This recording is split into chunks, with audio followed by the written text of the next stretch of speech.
नमस्कार दर्शकों, मैं हूं नाविका कुमार और आप जुड़ रहे हैं मेरे साथ सवाल पब्लिक का शो पर। प्रधानमंत्री नरेंद्र मोदी का विजन है 2047 तक भारत को विकसित राष्ट्र बनाना। इस सपने को साकार करने के लिए वो लगातार काम कर रहे हैं, लेकिन विरोधियों को मोदी का ये विजन रास नहीं आ रहा। मोदी विरोधी विकसित भारत वाले विजन का मजाक उड़ा रहे हैं। नरेंद्र मोदी के लिए ऐसा बुरा भला कहा जा रहा है जिसकी कल्पना कम से कम एक अच्छे लोकतंत्र में तो नहीं की जा सकती। कोई मोदी के जिंदा रहने ना रहने की बात कह रहा है तो कोई भारत के फिर से गुलाम होने का डर दिखा रहा है, पाकिस्तान की तारीफ कर रहा है। लेकिन मैं पूछना चाहती हूं, जो लोग मोदी के विजन पर सवाल उठा रहे हैं तो वो अपना विजन बता दें। चुनौतियां गिनाने से देश आगे नहीं बढ़ता, उन्हें हल करने का प्लान चाहिए। और अगर कोई देश के लिए विजन रख रहा है तो फिर उससे आपत्ति क्यों? क्या विरोध इसलिए हो रहा है क्योंकि मोदी का विजन देश को आगे ले जाने का है और सो कॉल्ड मोदी विरोधियों का मिशन अर्बन नक्सल का सपोर्ट करना? मारे गए नक्सली हिडमा की तारीफ में नारेबाजी करना, आतंकियों को कवर फायर देना, पाकिस्तान का गुणगान करना, देश के खिलाफ जहर उगलने वाली विदेशी ताकतों को सम्मानित करना, क्या यही मोदी विजन का काउंटर विजन है? कल देश की राजधानी दिल्ली में आयोजित प्रदर्शन में AQI का मुद्दा उठाकर उसे हिडिम्मा सेंट्रिक बना दिया गया। हिडमा सेंट्रिक बनाने की कोशिश सबने देखी है। हिडमा अमर रहे के नारे लगाए गए, उसकी तुलना भगवान बिरसा मुंडा से की गई, फिर उकसावे वाली नारेबाजी की गई। तुम कितने हिडमा मारोगे, हर घर में हिडमा निकलेगा। आखिर ऐसे नारेबाजी के पीछे कौन सी मानसिकता है? इस महीने 10 नवंबर को दिल्ली में आतंकी हमला हुआ। मोदी विरोधी कुछ नेताओं ने आतंकियों को धर्म से जोड़कर कवर फायर देने की कोशिश भी की। देश में चुनाव आयोग वोटर वेरिफिकेशन अभियान चला रहा है, उससे भी मोदी विरोधियों को दिक्कत है। अब तो खुलेआम SIR के लिए आ रहे BLO के रूप में बंद करने की धमकी भी दी जा रही है। ऐसे में पब्लिक पूछ रही है सवाल, वोट की सीधी लड़ाई में नहीं हरा पा रहे, क्या तभी मोदी के विजन पर सवाल उठा रहे हैं? यही है आज सवाल पब्लिक का।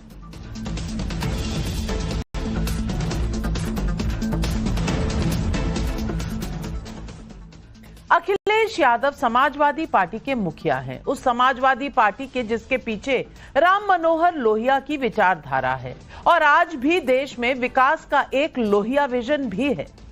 लेकिन सवाल यह है कि क्या अखिलेश जी लोहिया विजन को रद्दी की टोकरी में फेंक देने की सिर्फ इसीलिए आज लोहिया जी हमारे बीच नहीं? क्या गांधी के ग्राम स्वराज राम राज के विजन को रद्दी में फेंक दें क्योंकि आज गांधी हमारे बीच में नहीं? जरा कल्पना कीजिए, अगर गांधी ने ऐसा ही सोचा होता तो क्या मैं जिंदा रहूंगा तभी मैं कुछ करूंगा? जो मैं आजादी की लड़ाई रहूं, मैं क्यों करूं ऐसा? तो आजादी के आंदोलन का क्या हल हो जाता? जैसे गांधी ने आजाद भारत की परिकल्पना की, जैसे पटेल ने भारत को एक साथ जोड़ा, जैसे नेहरू ने विकसित भारत की नींव रखी, उसी तरह मोदी ने 2047 में विकसित भारत का रोड मैप देश के सामने रखा। लेकिन सुनिए प्रधानमंत्री नरेंद्र मोदी के लिए अखिलेश यादव की भाषा क्या है। जब जनता को आप दुख तकलीफ देंगे तो कुदरत अपना फैसला लेगी और जीत तो सिकंदर को भी अमर नहीं कर पाई। भारतीय जनता पार्टी 2047 तक अपना फिर से सुनिश्चित कर लिया है। वो खुद ही नहीं रहेंगे यहाँ पे धरती पे, बातें कर रहे हैं मतलब की। अरे किसके बारे में कह रहे हो तुम रहोगे 2047 तक तो खुद ही नहीं रहोगे। उम्र हमें दिखाई दे रही है, सर पे बाल नहीं है आपके। अच्छा जीतेंगे नहीं, ना बंगाल जीतेंगे ना यूपी जीतेंगे, मैं आपको बता दे रहा हूं। बीजेपी से सीख करके 2147 का हम लोग भी विजन डॉक्यूमेंट जारी करेंगे और किसी साधु संत से और अच्छी राय लेकर के उसके और 100 साल बाद वाला भी जारी कर देंगे। अखिलेश यादव नरेंद्र मोदी के विकसित भारत विजन का मजाक उड़ा रहे हैं। हो सकता है अखिलेश यादव 2027 से आगे नहीं देख पा रहे। दूसरी तरफ कांग्रेस नेता उदित राज हैं जो मोदी के विजन पर सवाल उठाते हुए पाकिस्तान की पैरवी कर रहे हैं। सुनिए। अंतर्राष्ट्रीय स्तर पर कोई इज्जत नहीं है। वेस्टर्न कमीशन ने 2 दिन पहले ही कहा कि भारत पाकिस्तान में पाकिस्तान जीता, एक शब्द नहीं बोल पाया। तो 2047 तक अगर ये रह गए तो देश टूट जाएगा, ये देश रहेगा ही नहीं। प्रधानमंत्री मोदी पर अखिलेश यादव के बयान पर बीजेपी ने चौतरफा पलटवार किया। सुनिए बीजेपी क्या कह रही। देखिए, श्री अखिलेश यादव जी का मानसिक संतुलन बिगड़ गया है। ऐसी भाषा बर्दाश्त नहीं की जा सकती। लगातार उनसे 1000 गुना ज्यादा रोज काम करते हैं माननीय प्रधानमंत्री जी। देखिए, मैं मानता हूं कि नरेंद्र मोदी जी के खिलाफ जो ये मोदी बैशिंग ब्रिगेड का ब्रदरहुड है, ये जो है वो लगातार उसकी जो राजनीतिक असहिष्णुता है, स्पर्शिता है, उसका जो है वो ताना बाना बिनती रही है। मोदी विरोधियों की भाषा को क्या माने, हार की हताशा या कुछ और? क्योंकि जिस तरह से संवैधानिक संस्थाओं पर हमला किया जा रहा है, धमकियां दी जा रही हैं, वो बेहद डरावना है। पश्चिम बंगाल में वोटर वेरिफिकेशन के काम से जुटे बीएलओ को फोन पर धमकी दी जा रही है, तो झारखंड में कांग्रेस के मंत्री बीएलओ को कमरे में बंद करने का खुल्लम खुल्ला ऐलान कर रहे हैं। सुनिए इमरान अंसारी क्या कह रहे हैं। ये आपका वोट काट रहा है, आपका वोटर लिस्ट से नाम काट रहा है, आपका आधार कार्ड से नाम काट रहा है। मैं आप सबको कहना चाहता हूं, एकदम अगर कोई नाम आपका काटने के लिए आए, अगर कोई आपका नाम अगर पूछने के लिए आए, ऐसे पदाधिकारी को एकदम गेट में बंद कर दिएगा, ताला मार दीजिएगा, मैं खोलूंगा। मैं पूछना चाहती हूं उनसे जिनके लिए बात बात में ये कहना कि लोकतंत्र खतरे में है, उनका तकिया कलाम है। ये तस्वीर देखिए। आज सुप्रीम कोर्ट के चीफ जस्टिस सूर्यकांत को राष्ट्रपति द्रौपदी मुर्मू ने शपथ दिलाई। प्रधानमंत्री मोदी के साथ उनके मंत्री, लोकसभा अध्यक्ष ओम बिरला, पूर्व उपराष्ट्रपति जगदीप धनखड़ समेत कई लोग मौजूद रहे। लेकिन एक हैं राहुल गांधी जो नदारद रहे। कहां थे भाई एलओपी साहब? चाहे 15 अगस्त का समारोह हो या फिर चीफ जस्टिस की शपथ, राहुल गांधी मौजूद क्यों नहीं रहते? बीजेपी अगर ये सवाल पूछ रही है तो इसमें फैक्ट तो है, इसलिए आज सवाल पूछ रही है पब्लिक। सवाल पब्लिक का नंबर 1, सीधी लड़ाई में मोदी को नहीं हरा पा रहे तो क्या तभी मोदी के उम्र और विजन पर सवाल उठा रहे? मोदी देश को विकसित भारत बनाने में जुटे सो कॉल्ड विरोधी पाकिस्तान परस्ती करने क्यों लगे? सवाल नंबर 3, लोकतंत्र खतरे में है जैसा नैरेटिव देने वाली पार्टियां लोकतंत्र के काम में लगे बीएलओ को सरेआम धमकी क्यों दे रहे हैं? नक्सली हिडमा की तारीफ में दिल्ली में नारेबाजी के पीछे कौन सा विजन है? ये सवाल आज पब्लिक पूछ रही है और इन सवालों के जवाब देने के लिए आज हमारे साथ जुड़ रहे हैं बीजेपी के राष्ट्रीय प्रवक्ता सिद्धार्थ यादव, हर्षवर्धन त्रिपाठी वरिष्ठ पत्रकार, फराज किदवाई राष्ट्रीय प्रवक्ता है समाजवादी पार्टी के, तहसीन पूनावाला कांग्रेस के सपोर्टर है, सोमनाथ भारती जी पूर्व मंत्री हैं, आम आदमी पार्टी के बड़े नेता हैं, हमारे साथ आज इस शो में जुड़ रहे हैं। सबसे पहले तो मैं आपसे पूछूंगी फराज किदवाई साहब, ये कौन सी बात हुई कि किसी की उम्र में और 2047 के विजन में, जब देश की आजादी के 100 वर्ष पूरे होंगे, अगर कोई विजन रखता है तो आप उसका मजाक उड़ाना शुरू कर देंगे? ये कौन सी मानसिकता हुई कि उनकी उम्र के बारे में बात करेंगे? मैं पूछना चाहती हूं, अगर गांधी जी ये सोचते कि मैं सन 2025 में तो रहूंगा नहीं, तो मुझे क्या जरूरत है काम करने की? सरदार पटेल अगर सोचते कि मैं सारे समय थोड़ी बैठने वाला हूं, तो इस देश के राज्य अगर अलग है, अलग रहे, अगर प्रिंसली स्टेट्स हैं तो मैं उन्हें क्यों यूनाइट करूं? कोई कर लेगा जो उस वक्त जी रहा होगा, जो उस वक्त सरकार में होगा। ये कौन सी मानसिकता है जो इस तरह की सोच लाती है, सिर्फ इसलिए कि 2027 आ रहा है और आप उसके आगे देख नहीं पा रहे? नविका जी, अभी आपने अपनी शुरुआती जो आपका वो था ओपनिंग डायलॉग जिसको आप बोल सकती हैं, उसमें आपने एक बात कही कि नेहरू जी ने विकसित भारत की नींव रखी, और दूसरा जो है वो आपने राम राज्य के बारे में भी बात की, और तीसरी आपने बात की गांधी जी के बारे में। देखिए नविका जी, क्या है कि आप no doubt you are a very good journalist और आप मेरी one of the favourite anchors में से एक हैं, लेकिन आज लगता है कि भारतीय जनता पार्टी के ऑफिस से आपको फोन आ जाएगा कि आपने ये कैसे कह दिया साहब कि नेहरू जी ने विकसित भारत की नींव रखी। तो नविका जी, इस चीज के लिए आप 8:55 पर तैयार हो जाइएगा कि आपके पास फोन आने वाला है कि आपने नेहरू की कैसे तारीफ कर दी। फिर उसके बाद में आप गांधी जी के ऊपर आई नविका जी। देखिए, गांधी जी के बारे में भारतीय जनता पार्टी, आप गांधी जी का भी नाम लीजिए, अंबेडकर का भी लीजिए, नेहरू का भी लीजिए, सब कुछ अच्छी बात है, आप एक जो है वो बहुत अच्छी जर्नलिस्ट हैं, लेकिन भारतीय जनता पार्टी जब गांधी जी का नाम लेती है तो मैं थोड़ा सा परेशान होता हूं। और मैं इसलिए परेशान हो जाता हूं कि इनकी एक पूर्व सांसद थी, उन्होंने कहा था कि नाथूराम गोडसे जो है वो एक देशभक्त आदमी था, और सिर्फ गांधी जी को नहीं बल्कि गांधी जी के पुतले को भी ये लोग मारते हैं। एक इनके सांसद हैं अभिजीत गंगोपाध्याय जी, जब उनसे एक टीवी चैनल पूछता है एक एंकर कि गांधी और गोडसे, तो वो बोलते हैं कि I will have to think over it, वो सोचेंगे तब बताएंगे कि गांधी और गोडसे।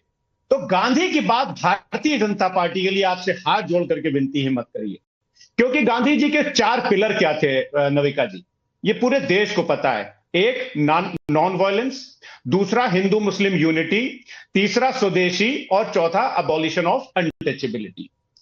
नॉन वायलेंस का तो आप, जो गांधी जी का एक मेन वो था पिलर, तो वो आप देखती हैं कि किस तरह से भारतीय जनता पार्टी वायलेंस को प्रमोट करती है, वो पूरा देश जानता है। और हिंदू मुस्लिम यूनिटी को लेकर के तो भारतीय जनता पार्टी के प्रवक्ता, मैं नाम नहीं लूंगा, वो कहते हैं नहीं नहीं नहीं नहीं, भाईचारा नहीं, ये भाईचारा नहीं होता है। और स्वदेशी में लंबी डिबेट हो फराज जाएगी। किदवाई जी, मैंने आपको 3 मिनट यानी 180 सेकंड सुना, मैंने जवाब नहीं सुना अपने सवाल का, और आप मुझे 8:55 के फोन में डराना चाहते हैं। भैया 35 साल की मेरी नौकरी हो गई, कई सरकारें आई, कई सरकारें गई, भाई साहब उसमें एक सरकार के सपोर्टर आप भी थे, आते हैं जाते हैं। मैं बताऊं एक चीज जो कांस्टेंट रहती है इस देश में, वो होते हैं मंत्रालय के बैठे हुए बाहर जो कर्मी होते हैं, सरकारी कर्मी, वो रहते हैं वहां, और हम जैसे पत्रकार उन्हीं कॉरिडोर्स में घूमते रहते हैं जिसमें हम पिछले 30 सालों से घूम रहे हैं। ठीक है, तो आप मुझे ये बताया मत करिए कि मुझे किसका फोन आएगा और किसका नहीं। बहुतों के फोन आए और बहुत से लोग आए और चले गए। मैं किसी के सामने ना सर झुकाती हूं, आंख में आंख डालकर बात करती हूं, और नसीहत लूं तो उससे लूं जो नसीहत ढंग की दे, जिसे गांधी के बीच में लोहिया नहीं सुनाई दे। और नेहरू ने जो किया, मैं जो कहूंगी वो बीजेपी ने नहीं कहा है, मैंने कहा है। गांधी जी की बात मैंने कही है। आपको इसके बीजेपी और मेरे बीच में अगर फर्क नहीं समझ आता तो फराज किदवाई साहब थोड़ी मेहनत और कर लीजिए, थोड़ी दुनिया और देख लीजिए, थोड़ा इतिहास और पढ़ लीजिए। सवाल मैंने पूछा अखिलेश यादव किस तरह की भाषा उठा रहे हैं, क्योंकि 2027 से उन्हें आगे नहीं दिखता। इसका आपके पास कोई जवाब नहीं है। अगर आपको लेक्चरर बनना है तो कॉलेज में जाकर लेक्चर दीजिए, लेकिन सिद्धार्थ यादव, फराज किदवाई के पास सवालों के जवाब क्यों नहीं है?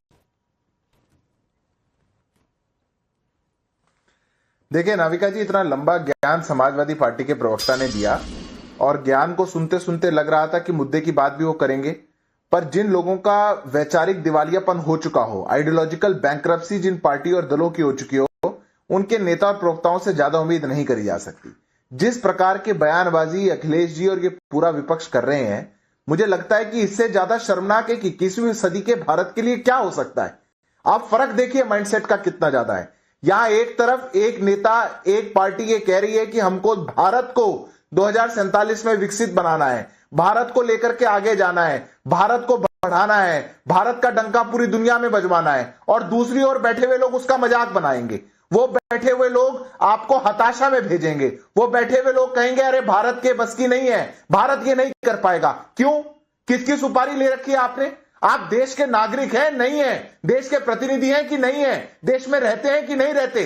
पर जिन लोगों का मानसिक दिवालियापन हो चुका हो, वैचारिक दिवालियापन हो चुका हो, जिनके पास देश में कोई विजन ना बचा हो, वही लोग ऐसा काम कर सकते हैं। आज इनकी दुकान केवल अफजल, अब्दुल, फैजल, इनका वोट कैसे बनवा लिया जाए, इनको बाहर से कैसे ले आया जाए, वोट बैंक कैसे सेट कर लिया जाए, ये कोई अपना कॉम्बिनेशन कैसे बैठा लिया जाए, ये कुछ वोट मिल जाएंगे, हमारी दुकान चल जाएगी, आगे बढ़ जाएंगे, और फिर टीवी पे बैठ करके ज्ञान देंगे नॉन वायलेंस पर, हिंदू मुसलमान पर, इस पर। अरे सारे जो वायलेंस करने वाले थे उनको अपनी पार्टियों में रह करके चुनाव लड़वाओ, उनके जा के फतिया पढ़ो। आप उनकर जाकर के मुख्तार अंसारी से लेकर के बड़े बड़े माफिया गिरियों को संरक्षण देने का काम करो, और टीवी में बैठ करके गांधीगिरी पढ़ाओ।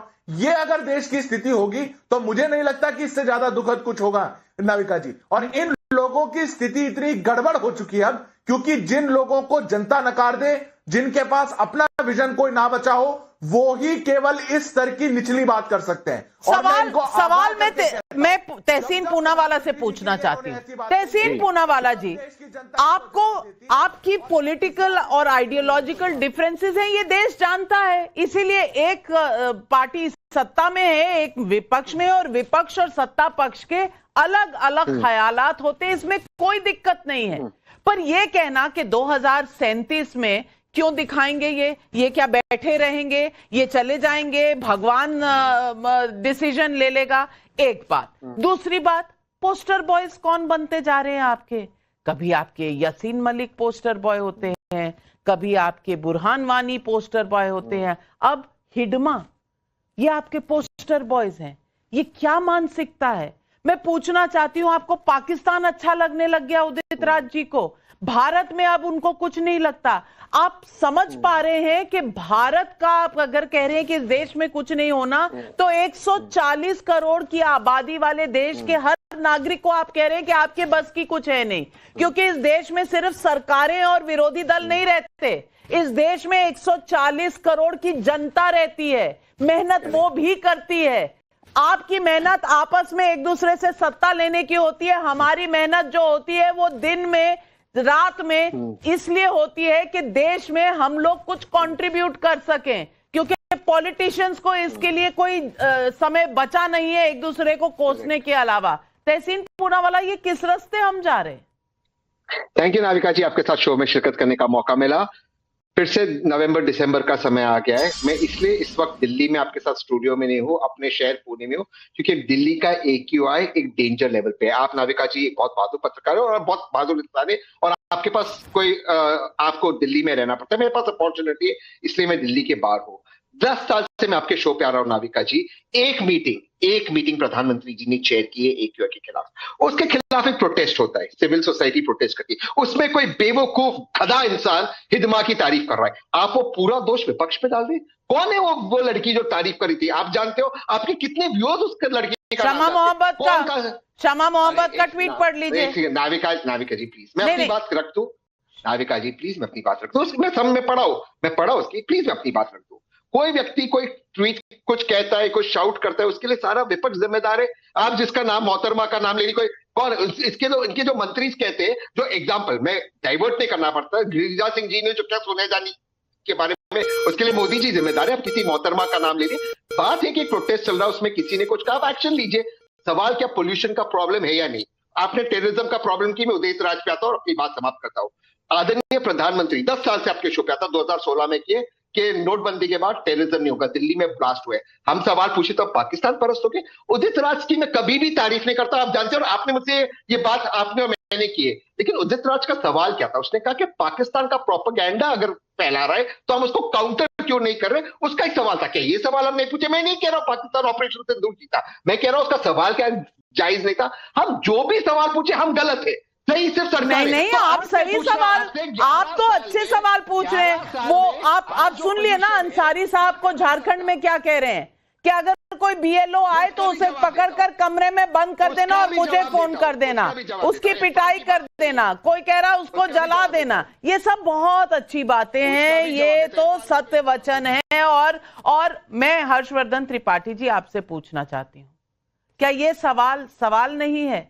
मैं जानती हूं दिल्ली में पोल्यूशन की प्रॉब्लम है और सवाल उठने चाहिए, प्रोटेस्ट हो रहे हैं तो अच्छी बात है, होने चाहिए, लेकिन उसमें हिडमा को बना देना पोस्टर बॉय, कभी बुरहान वानी पे, इनके आइडियल्स, इनके आइकॉन्स कौन हो गए? क्या ये सवाल उठाना गलत है? नहीं नविका जी, दिल्ली में प्रदूषण है, दिल्ली एनसीआर में प्रदूषण, देश भर में प्रदूषण है, और उसके लिए नरेंद्र मोदी, योगी आदित्यनाथ, रेखा गुप्ता से लेकर जितनी भाजपा की सरकारें हैं उन सबसे सवाल पूछा जाना चाहिए और उन्हीं से सवाल पूछा जाए। लेकिन जब एक नक्सल आतंकवादी मारा जा रहा हो, उसके नारे लग रहे हो, तो तहसीन भाई कहेंगे कोई एक लड़की बोल दे रही है, ये थोड़ा सा ज्यादती हो गई। उसके आगे की लाइनें जो बोली हैं वो तो पता नहीं उस लड़की को जानकारी है या नहीं है। लेकिन ये बहुत चिंता वाली बात है कि पोल्यूशन के मुद्दे में भी जब हिडमा आ जाता है तो दिमाग कितना पोल्यूटेड है, माइंड कितना पोल्यूशन से भरा हुआ है, और उस पोल्यूशन के साथ हमारे विपक्ष के लोग खड़े हो जाते हैं। अब मैं तो समझ नहीं पाया कि इस इशू को इतना ज्यादा रिएक्ट करने के लिए कैसे तहसीन भाई आज नाराज, और आज भी काफी हो गए, आमतौर पर होते नहीं। पूरा प्रदर्शन आप देख लीजिए, मैं तो कहता हूं सिर्फ उस एक लड़की को मत देखिए, पूरा प्रदर्शन बता रहा है कि उसको पोल्यूशन से लेना देना ही नहीं था। वो लोग सिर्फ और सिर्फ एक विचित्र किस्म का नैरेटिव खड़ा करने के लिए आए थे। और जरा सोचिए कि उन लोगों को पोल्यूशन की चिंता खुद की नहीं थी, और उसमें एक दो नहीं थे, ढेरों थे। और मुझे तो समझ में नहीं आता अखिलेश जी को क्या हो गया है। आपने खैर बहुत अच्छा कहा कि गांधी जी और पटेल, तो उस पर भी क्या जवाब आया वो देख के लोग समझ गए होंगे कि किस तरह की समझ विकसित हो रही है समाजवादी पार्टी में। वो जवाब अद्भुत था कि सवाल कुछ और था और जवाब कुछ और आया। लेकिन जरा सोचिए, भारत में मूल रूप से हम लोग क्या मानते हैं, और हिंदू विचार तो ऐसे भी कहता है कि भाई अपने लिए नहीं आगे के लिए करना है। क्या किसी को भी सिर्फ अपने जीवन तक सब कुछ करना है? देश की जब हम बात करते हैं तो अपना जीवन छोटा पड़ जाता है, अपना जीवन महत्वपूर्ण नहीं होता है। जब अपनी बात करते हैं तो देश छोटा पड़ जाता है। अब देश को समझ में आ रहा है, देश के लोगों को समझ में आ रहा है कि कौन किस तरह से राजनीति कर रहा है। बिल्कुल सही कहा आपने। आज अगर मैं कहूं कि नव भारत में कल तो मैंने रहना नहीं है भाई, 2-4 साल 10 साल में मैं चली जाऊंगी, तो मैं नव भारत के लिए ज्यादा काम ना करूं क्योंकि कोई और रहेगा, ये कौन सी सोच है? नंबर 1। और नंबर 2, सोमनाथ भारती जी, ये जो कवर फायर सौरभ भारद्वाज आजकल देते हैं, प्रदूषण की प्रॉब्लम है और बिल्कुल मुद्दा उठना चाहिए। मैं एकदम यहां साफ कर दूं कि प्रदूषण का मुद्दा बहुत बड़ा मुद्दा है और दिल्ली की सरकार इसमें विफल रही है इसको रिजॉल्व करने में। लेकिन इस मुद्दे के पीछे आप हिडमा को, और जो इस तरह की, और फोटो ट्वीट किया है, जिसका फोटो ट्वीट किया है उसने हिडमा का पूरा ये बनाया, इतना बड़ा उसको पोस्टर बॉय, और साथ में उसके पेपर स्प्रे मिल रहे हैं जो वो पुलिस पर छिड़क रहा है। अब आप चाहते हैं कि दिल्ली की राजधानी में नक्सली पोस्टर बॉय बने और इस तरह से पुलिस के साथ करे। क्यों? क्योंकि आप सवाल उठा रहे हैं, ये आपके पोस्टर बॉय बन जाएंगे। मैं पूछ रही हूं फिर से, मुद्दे सही हैं, पर जिस तरह से राजनीति हो रही है उस तरह से कहीं आप भटके हुए राजनीति के विषय पे तो नहीं जा रहे?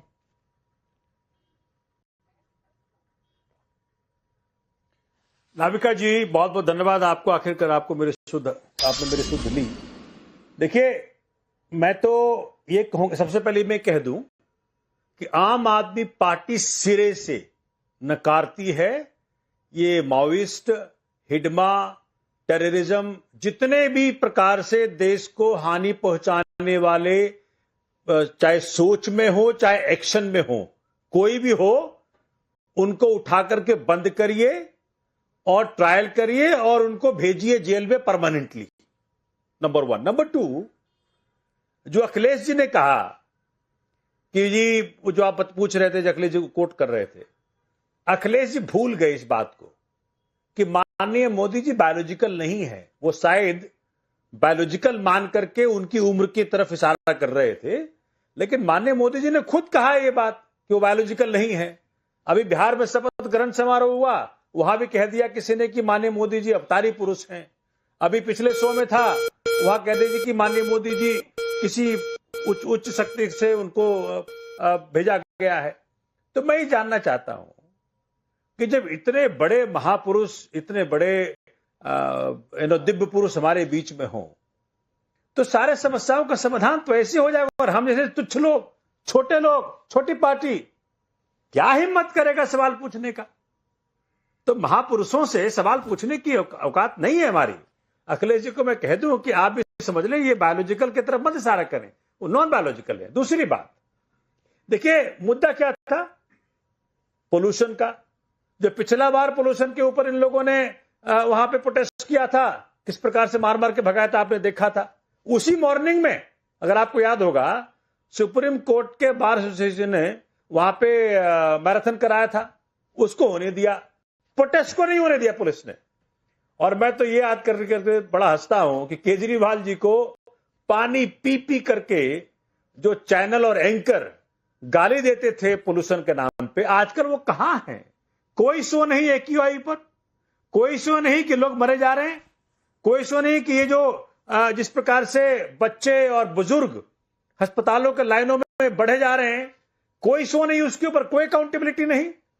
मतलब अगर पानी के पोल्यूशन की बात कर लो तो कह रहे हैं कि ठीक है जी, हमने वो फिल्टर्ड वाटर का दिखा दिया। सोमनाथ भारती जी, आपको चोट गहरी लगी है क्योंकि इस मुद्दे पर आपकी सरकार चली गई, आप चाहते हैं दिल्ली सरकार चली जाए। शो अब भी हो रहे हैं, शो तब भी हुए थे।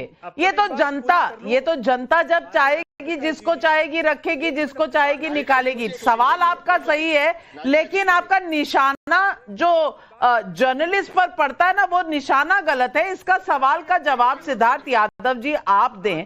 लेकिन सोमनाथ भारती जी, एक बात जरूर कहूंगी कि आप कहते हैं सबको पकड़कर डाल दो जेल में कि बाहर ना निकले। सौरभ भारद्वाज पर आपने कोई एक्शन लिया है?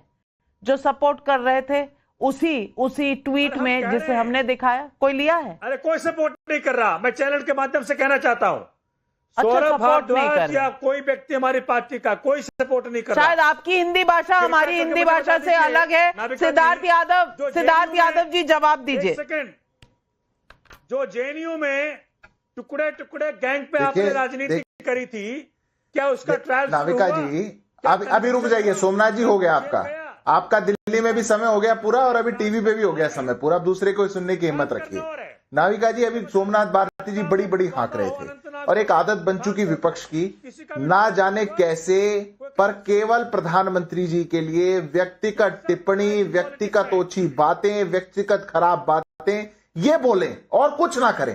कोई मुद्दा नहीं बचा, कोई एजेंडा नहीं बचा, सरकार के खिलाफ कोई नीति निर्णायक विषय बोलने के लिए नहीं बचा, तो प्रधानमंत्री जी पर तीखी टिप्पणी करें। और फिर क्या बोल रहे हैं? सारी समस्याएं दूर हो जानी चाहिए थी। बिल्कुल दूर हो जानी चाहिए थी, और बिल्कुल दूर हुई। ये हमने करके दिखाई। जिन बातों को आप सोच नहीं सकते थे 10-10 साल, 15-15 साल, आप जबकि कल्पना नहीं कर सकते थे, उन बातों को दूर करके दिखाया। आजादी के इतने सालों बाद तक आप लोगों के घर में शौचालय नहीं दे पाए, और टीवी पे बैठ करके बात कर रहे हैं कि सुविधाएं दूर होती। देश के गांव में बिजली नहीं पहुंचा पाए, और देश के टीवी पे बैठ के कह रहे हैं कि आपने काम नहीं किया। सरकार ने, आपको शर्म आनी चाहिए इस बात के लिए। कितना खर्च किया आपकी सरकार ने? नाविका जी, मैं इस तरीके से डिबेट नहीं कर सकता, आप इसी को बुलवा लीजिए।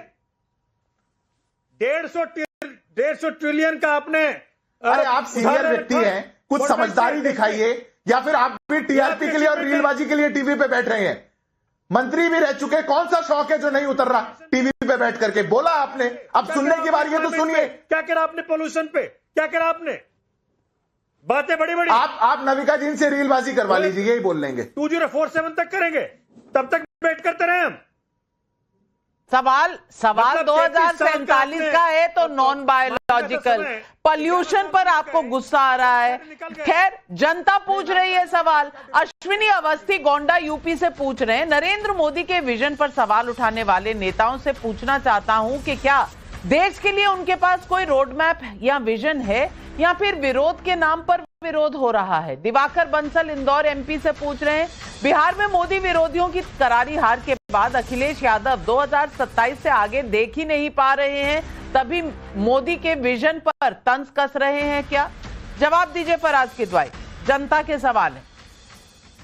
नाविका जी, सबसे पहले तो मैं एक चीज क्लियर कर दूं कि मैंने आपके बारे में कुछ नहीं बोला था। आप एक बहादुर पत्रकार हैं। मैंने भारतीय जनता पार्टी की कार्य प्रणाली के बारे में बोला था, तो प्लीज आप अपने ऊपर उसको मत लें। आपने मेरे ही फोन पर सवाल कहा था ना, 855 पे आएगा। आपने बीजेपी के बारे में नहीं बोला था। मेरे फोन पर अगर आएगा तो मैं उसका जवाब नहीं दूंगी क्या? अरे मैं कह रही हूं आपको, कई फोन आए, कई फोन गए। आगे बताइए। हाँ, मैं मानता हूं ये बात, लेकिन भारतीय जनता पार्टी का चरित्र ये है। अभी सिद्धार्थ यादव जी ने जैसे ही आपने इनसे पूछा, इन्होंने क्या कहा? एसआईआर में हम अब्दुल का फॉर्म भरवा रहे हैं, हम आफ्ताब का भरवा रहे हैं, हम अंसारी का भरवा रहे हैं। मतलब आते ही इन्होंने जहर घोलना शुरू कर दिया। हालांकि मैं इनको एक पढ़ा लिखा एक शालीन प्रवक्ता मानता था। अरे सब बोला, अरे आपने जितने नाम लिए सब मुस्लिम समाज के लिए। सिद्धार्थ भाई, आपने जितने नाम लिए, अभी तो आप ज्ञान दे रहे थे कि आप बीच में नहीं बोलते हैं। मैंने तो सिद्धार्थ भाई बोला और मैंने नहीं बोला। क्या अब्दुल का फॉर्म भरवाना चाहते हैं? आप कौन है फॉर्म भरवाने वाले? देखिए, मैं भी ऐसे डिबेट नहीं करता हूं सिद्धार्थ भाई। अभी आप जो ज्ञान दे रहे थे ना, वो ज्ञान आपके ऊपर भी लागू होता है। अब सुनिए बात, नविका जी, जो हमारे राष्ट्रीय अध्यक्ष को समझाइए जाकर के। आप हमारे राष्ट्रीय अध्यक्ष आदरणीय अखिलेश यादव जी की जो बात कर रही हैं, हमारे राष्ट्रीय अध्यक्ष आदरणीय अखिलेश यादव जी के विजन पर, उनके मिशन पर Bharatiya Janata party including mister Narendra Modi अपने जीवन में नहीं पहुंच सकते। क्योंकि 2012 से 17 के बीच में आदरणीय अखिलेश यादव जी ने इस देश के सबसे बड़े सूबे उत्तर प्रदेश में जो काम करके दिखाए हैं, वो एक रोल मॉडल की तरह ये लोग देख सकते हैं। जितने काम तो अगर देख सकते हैं ये काम फराज किदवाई, तो फिर इस तरह के बोलने की जरूरत क्या है? क्योंकि कांग्रेस ने प्रधानमंत्री को गाली दी और उनकी माताजी को गाली दी बिहार में। आप देख लीजिए क्या नतीजा निकला। अब अखिलेश यादव वही कर रहे हैं जो कांग्रेस जिसका खामियाजा भुगत चुकी है। लेकिन मर्जी सबकी। वाराणसी यूपी, चाहे स्वच्छ भारत अभियान हो, ये सवाल प्रतिमा मौर्य वाराणसी यूपी से पूछ रही हैं। चाहे स्वच्छ भारत अभियान हो या डिजिटल इंडिया और यूपीआई का इस्तेमाल, जब भी भारत की बात आती है तो विपक्ष मोदी नीति का विरोध क्यों करता है? ये सवाल जायज है। तहसीन पूनावाला सुनिए, प्रिया तिवारी बक्सर बिहार से पूछ रही हैं, नरेंद्र मोदी के विजन के सामने विपक्ष के पास कोई फ्यूचर प्लान नहीं है, क्या तभी पूरी ताकत मखौल उड़ाने में लगा रहे हैं? जवाब दीजिए। नाविका जी, संक्षेप में, ये आपने बिल्कुल सही कहा। मैं सवाल का जवाब एक चीज से जोड़कर, जो सोमनाथ भारती जी को, कि पहले भी पोल्यूशन पे डिबेट्स होती थी, वर्तमान में भी पोल्यूशन पे डिबेट, ये मैं बिल्कुल इत्तेफाक करता हूं। सोमनाथ जी सुन लीजिए, लेकिन पहले क्या होता था, मैं सोमनाथ जी का विरोध करता हूं, हम सवाल दिल्ली के मुख्यमंत्री माननीय अरविंद केजरीवाल जी से पूछते थे, उनको दोषी ठहराते थे। आज इस डिबेट में एक कोई रैंडम लड़की जिसने कोई एक माओइस्ट का नारा लगा रही, उसको हम पूछ रहे, हम ये सवाल नहीं पूछ रहे पिछले 11 साल में आदरणीय प्रधानमंत्री जी ने क्या किया कि सबसे ज्यादा कैंसर का पैंडेमिक और हार्ट अटैक का पैंडेमिक उत्तर भारत में है। हम माननीय प्रधानमंत्री से वो सवाल नहीं पूछे। फर्क वहां है नाविका जी। मैं दूसरी बात आपकी कहता हूं, मैं आपको एक उदाहरण से अपनी बात समाप्त करता हूं। नोटबंदी का मैंने उदाहरण दिया। आदरणीय प्रधानमंत्री का एक विजन था कि भारत पूरी दुनिया में, विश्व में भारत का नाम आगे बढ़े और बढ़ाए। मैं उनको श्रेय देता हूं, लेकिन पासपोर्ट रैंकिंग में हमारी जो रैंकिंग है वो 2012-13 से लगातार गिरती है, आज 85 पे। अगर हम ये सवाल पूछे कि आदरणीय प्रधानमंत्री रेड फोर्ट से बात करते, हकीकत कुछ और डेटा के अंदर आप कहते हम पाकिस्तान परस्त है। मैं तीसरी बात आपसे पूछता हूं, मैं मानता हूं पाकिस्तान को ठोकर मारे हमने ऑपरेशन सिंदूर में, पैनल पे सब मारते, लेकिन अगर कोई चीज हो, नहीं बिल्कुल 85 रैंकिंग हेनली पासपोर्ट इंडेक्स पे। अब हम आते हैं तीसरी चीज पे, लेकिन अगर लगातार पाकिस्तान एक प्रोपेगेंडा करता, क्या उस प्रोपेगेंडा में पाकिस्तान को हराना और मुंहतोड़ जवाब देना हमारा कर्तव्य नहीं? अगर हम ये सवाल पूछते, आप कहते हैं आप पाकिस्तान परस्त हो, तो हम करें क्या? हम सवाल कैसे उठाए, नीति कैसे उठाए? आदित्य सिद्धार्थ भाई मेरे को बता दीजिए, कितने आदरणीय प्रधानमंत्री ने पंजाब, हरियाणा, उत्तर प्रदेश, दिल्ली, सब नॉर्थ, कितनी मीटिंग्स? तहसीन पूनावाला जी, 95% तहसीन पूनावाला जी, जो ट्रेन थी वो पुणे से निकली थी दिल्ली के लिए, पता नहीं कहां पटना चली गई, बक्सर चली गई, कहां मध्य प्रदेश, छत्तीसगढ़। कहना क्या चाह रहे हो भाई? सवाल ही मेरी समझ में नहीं आया। हर्षवर्धन त्रिपाठी जी, आपको समझ में आया कि ये तहसीन पूनावाला जी ने किस किस को लपेट लिया, और वो रैंडम सी लड़की, उस रैंडम सी लड़की के लिए कौन कौन खड़ा हो गया? आम आदमी पार्टी खड़ी हो गई, वहां पर शमा मोहम्मद खड़ी हो गई, तब वो रैंडम नहीं रही, तब वो इनके लिए बड़ी इंपॉर्टेंट लड़की हो गई। वैसे रैंडम लड़की हर्षवर्धन त्रिपाठी जी, लॉजिक को क्या हो गया है? नविका जी, तहसीन भाई ने अगर ध्यान से सुना होता तो मैंने तो नरेंद्र मोदी से रेखा गुप्ता, योगी आदित्यनाथ ये नाम लेके सवाल पूछा था, इसी डिबेट में पूछा। अभी जिस डिबेट में आप लोग चर्चा कर रहे हैं, जिसमें सोमनाथ जी कह रहे हैं कि सवाल ही नहीं पूछ रहे हैं, और वो सवाल लगातार हम पूछ रहे हैं, लेकिन सवाल ये है कि क्या पॉल्यूशन के बीच में इस तरह से नक्सल आतंकवादी के महिमा मंडन पर आप लोगों ने कोई विरोध किया? नहीं किया। वहां पेपर स्प्रे पुलिस वालों पर छिड़का गया, उसके बाद पुलिस वालों ने उन पर लाठीचार्ज किया, जो भी हुआ। निश्चित तौर पर कोई भी एक तस्वीर आती है वो बुरी लगती है, अगर किसी बच्चे के साथ, किसी नागरिक के साथ, किसी लड़के या लड़की के साथ पुलिस के अत्याचार की तस्वीर, लेकिन क्या उसको लेकर उस तरह से प्रस्तुत किया जाए जैसे वही सब कुछ हो रहा है? आप अर्बन नक्सलियों के साथ खड़े हो जा रहे हैं या स्वयं अर्बन नक्सली बनते जा रहे हैं, और उसके बाद आप रैंडम लड़की बार बार कह रहे हैं। मैं फिर कह रहा हूं, वहां जो लोग विरोध प्रदर्शन गए थे, पेपर स्प्रे का इस्तेमाल हुआ पुलिस के ऊपर, और एक तस्वीर को, जो कहीं से भी अच्छी तस्वीर नहीं, हम सब उसकी आलोचना करते हैं, लेकिन उसको लेकर सौरभ भारद्वाज से लेकर सारी पार्टियों के नेता उसको ऐसे प्रस्तुत कर रहे हैं जैसे दिल्ली में कोई तानाशाही आ गई हो, कोई बहुत बुरा हो गया हो, और यहां से लेकर विदेश तक आपके जो विदेशी लोग हैं, अब वो मस्त चचा ने थोड़ा ठीक कर दिया है तो पता चल जाता है कहां का है, वो सारे के सारे लोग वही कर रहे हैं। कहीं तो जाके आप लोग रुकेंगे ना। आप कह रहे हैं सवाल कैसे पूछे? सवाल पूछिए ना, सवाल पूछने से कौन रोक रहा है? और अगर सवाल पूछने पर आपको कोई कुछ गलत तरीके से करे तो उसका जवाब दीजिए। सवाल पूछना था और इतना ही संविधान खतरे में था तो आज chief justice of India, supreme court के चीफ जस्टिस ऑफ इंडिया की शपथ ग्रहण समारोह में सवाल पूछने वाले कहां गए थे? उन्हें तो हर संस्थान पर प्रॉब्लम है, लेकिन ना वो 15 अगस्त में जाएंगे, ना वो चीफ जस्टिस के स्वेरिंग इन में जाएंगे, लेकिन संविधान वो ही बचाएंगे। ये सवाल तहसीन पूनावाला जी किसी दिन राहुल गांधी से मेरी तरफ से जरूर पूछ लीजिएगा कि संविधान कैसे बचेगा अगर ऐसी जगह पर लीडर ऑफ ऑपोजिशन, जो एक संवैधानिक पद है, वो इंसान अगर ना पहुंचे। राजवीर सिंह जोधपुर राजस्थान से पूछ रहे हैं, क्या नरेंद्र मोदी की बढ़ती लोकप्रियता से विरोधियों को इतनी चिढ़ हो गई तभी मोदी के विजन पर सवाल उठा रहे हैं? संजय मिश्रा भदोही उत्तर प्रदेश से कह रहे हैं, सपा के वरिष्ठ नेता आजम खान ने बाबा साहब को भू माफिया कहा था, वो फराज किदवाई को याद है कि नहीं? सवाल पहले सोमनाथ भारती जी आपके लिए और फिर फराज किदवाई।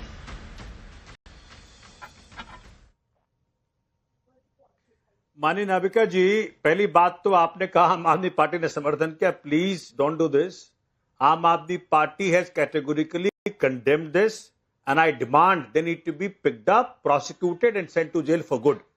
सी, ये जो पैटर्न है नाविका जी, आपको याद है जेएनयू के अंदर टुकड़े थोड़ा सा ये बात जो आप मुझे समझा रहे हैं सोमनाथ भारती जी, जो बात आप मुझे समझा रहे हैं ना, थोड़ा अपने पार्टी के कॉलीग सौरभ भारद्वाज को समझा दीजिए, क्योंकि मैं उनका ट्वीट बार बार देख रही हूं और सोच रही हूं कि ये भाषा मुझे नहीं समझ आ रही या आपको नहीं आ रही।